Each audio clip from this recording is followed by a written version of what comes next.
নমস্কাৰ বন্ধুসকল, আজিৰ এইটো ভিডিঅ'ত আমি আলোচনা কৰিম যে আপোনালোকৰ মানে যিসকল ৰেচন কাৰ্ডৰ হিতাধিকাৰী হয় সেই ৰেচন কাৰ্ডৰ হিতাধিকাৰীসকলৰ বাবে ভাল খবৰ। এক নম্বৰ কথা এইটো, আৰু দুই নম্বৰ হৈছে আপোনালোকে মানে যিসকলে ধৰি লওক আপোনালোকৰ মানে আগতীয়াকৈ আপোনালোকে ৰেচন কাৰ্ডৰ কাৰণে এপ্লাই কৰি থৈছিলে, তো সেইসকলৰ নামখন কিন্তু আপোনালোকৰ সকলোৰে কিন্তু আপোনালোকৰ নামখন কটা হৈছে। গতিকে আপোনালোকৰ আকৌ কিন্তু আপোনালোকে ৰেচন কাৰ্ডৰ কাৰণে আপোনালোকে এপ্লাই কৰিব লাগিব। আৰু ৩ নম্বৰ ষ্টেপটো আপোনালোকৰ হৈছে যিসকলে আপোনালোকে চৰকাৰী চাকৰিয়াল আছে সেইসকলৰ কাৰণে কিন্তু আপোনালোকৰ বাবে ভাল খবৰ।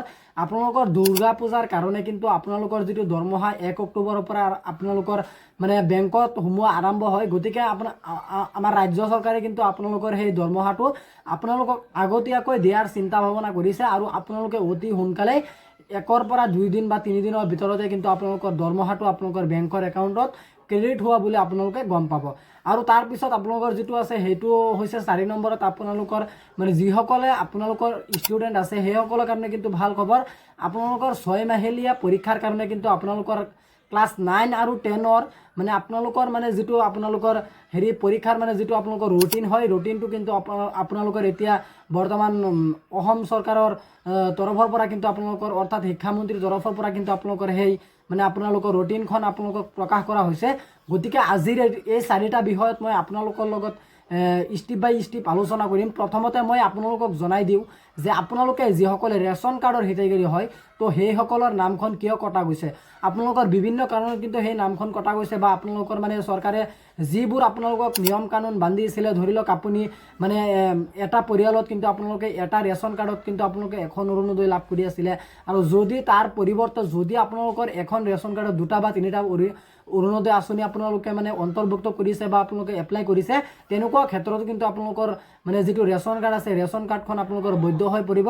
আৰু নতুনসকলে আবেদন কৰাসকলৰ ৰেচন কাৰ্ডখন কেনেকৈ আপোনালোকৰ বাতিল কৰা হৈছে বা নতুনসকলৰ কেনেকৈ আপোনালোকৰ ৰেচন কাৰ্ডখন আপোনালোকে লাভ কৰিব পৰা নাই, আপোনালোকে চাওক আপোনালোকৰ মানে যিটো চৰকাৰৰ নিয়ম কানুন যিটো আছিলে আপোনালোকক ২ লাখ টকাতকৈ বেছি আপোনালোকৰ মানে আয় হ'ব নোৱাৰিব, আৰু আপোনালোকক বিভিন্ন কাৰণত কিন্তু আপোনালোকক কৈছিলে যে সেইকেইটা কিন্তু আপোনালোকৰ সেই নিয়মবোৰৰ ভিতৰত কিন্তু আপোনালোকৰ পৰিব লাগিব। মুখ্যমন্ত্ৰী ডাঙৰীয়া আপোনালোকক যিবোৰ নিয়ম কানুন বান্ধিছিলে নিয়ম কানুনৰ বাহিৰত আপোনালোকে আছে, সেইকাৰণে কিন্তু আপোনালোকৰ ৰেচন কাৰ্ডৰ পৰা আপোনালোকৰ নামখন কটা হৈছে। গতিকে ২ নম্বৰত আপোনালোকৰ যিটো কথা হৈছে সেইটো হৈছে আপোনালোকৰ মানে চৰকাৰৰ মানে যিবিলাক আপোনালোকৰ চৰকাৰী দৰমহা পায় সেইসকলৰ পইচা দি কিন্তু আপোনালোকৰ দৰমহাটো কিন্তু ১ অক্টোবৰৰ সলনি কিন্তু আপোনালোকৰ বৰ্তমানে কিন্তু আপোনালোকৰ সেই পইচাটো আপোনালোকৰ বেংকৰ একাউণ্টত সোমাই যাব। আৰু ৩ নম্বৰ যিটো আছে সেইটো হ'ল আপোনালোকৰ মানে যিসকল ছাত্ৰ ছাত্ৰীয়ে ধৰি লওক আপোনালোকৰ ক্লাছ ৯ আৰু 10ত আপোনালোকে শিক্ষা দান কৰি আছে সেইসকলৰ ৬ মাহিলীয়া পৰীক্ষাৰ ৰুটিনখন আপোনালোকৰ প্ৰকাশ পাইছে। আপোনালোকে মোৰ এইটো ভিডিঅ'ৰ ডেছক্ৰিপশ্যনত চাব, হোৱাটছআপ চেনেলৰ লিংক আছে।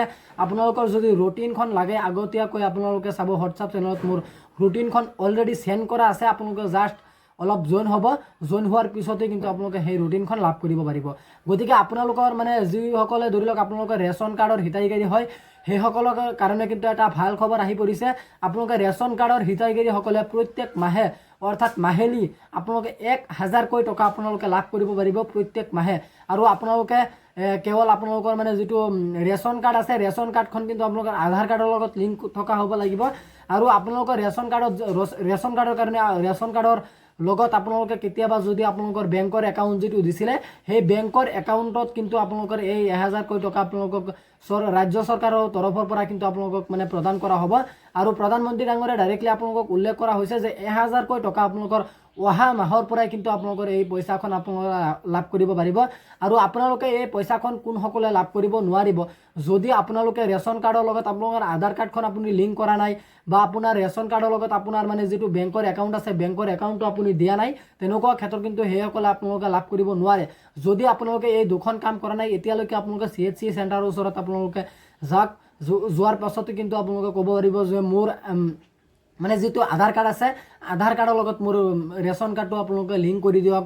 আৰু আপোনালোকে য'ৰ পৰা মানে আপোনালোকে ৰেচনৰ চাউল আনে তাত গ'লেও কিন্তু সুলভ মূল্যৰ দোকানত গ'লেও কিন্তু আপোনালোকক জনাই দিব যে আপোনালোকে বেংকৰ একাউণ্টখন তাত কেনেকৈ লিংক কৰিব পাৰিব, বা বেংকৰ একাউণ্টৰ লগত আপোনালোকৰ মানে যিটো ৰেচন কাৰ্ড আছে ৰেচন কাৰ্ডৰ লগত কেনেকৈ মানে আপোনালোকে জমা দিব পাৰিব। গতিকে আপোনালোকে ১,০০০কৈ টকা লাভ কৰিব পাৰিব।